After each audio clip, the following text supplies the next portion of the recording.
back to the channel. Today we are diving into one of the most fascinating topics in science, evolution. How did life on Earth begin? How do species change over time? And what evidence do we have to support these ideas? Stick around because we are about to explore all of that and more. Let's start with the fundamentals. Evolution is the process of change in the genetic makeup of a population over time. This change can lead to the development of new species and the incredible diversity of life we see on Earth today. But how did scientists come to understand this process? Well, it all started with some groundbreaking theories. One of the earliest theories was special creationism, the belief that life was created by a supernatural being, and then there was a spontaneous generation, the idea that life could arise from non-living matter. But thanks to the scientists like Francisco Redi and Louis Pasteur, this theory was disproven. Fast forward to the biochemical origin theory, which suggested that life began through chemical reactions in Earth's early atmosphere.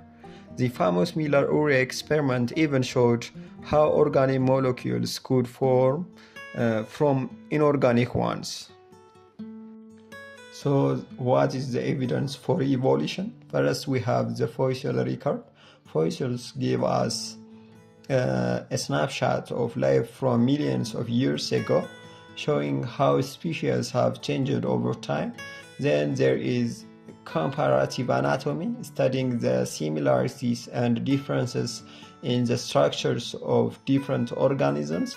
For example, did you know that the four limbs of humans, whales, bats, and cats share a common evolutionary origin? They are called homologous structures. Another piece of evidence comes from comparative embryology. Vertebrate embryos like those of humans, fish, and birds go through similar developmental stages, suggesting a common ancestor. And let's not forget comparative biochemistry. Organisms with similar DNA and proteins are closely related. It's like a nature's own family tree. Now let's talk about two major theories of evolution. First, Lamarckism. Jean-Baptiste Lamarck believed that organisms could pass on traits they acquired during their lifetime, like giraffes stretching their necks to reach higher levels. But we know that that's not how genetics works. Enter Darwinism. Charles Darwin proposed the evolution happens through natural selection, where traits that help organisms survive and reproduce become more common over time.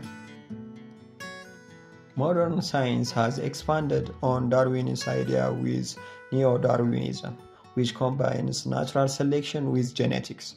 Key concepts here include mutations, random changes in DNA, and genetic drift, which is especially important in small populations.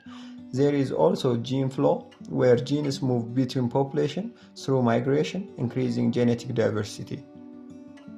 But evolution is not just about the past, it's happening right now. Unfortunately, human activities like habitat loss, climate change, and pollution are driving many species to extinction. Understanding evolution helps us see why protecting biodiversity is so important. Finally, let's give a side to Ethiopia, a country with a rich history in anthropology and evolutionary research.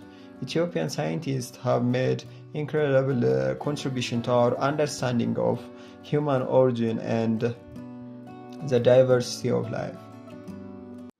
And that's a wrap on our journey through evolution, from the earliest theory to the latest scientific discoveries. It's amazing to see how much we have learned about life on Earth.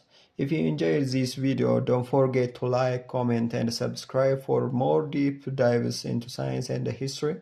Thanks for watching, and I will see you in the next one.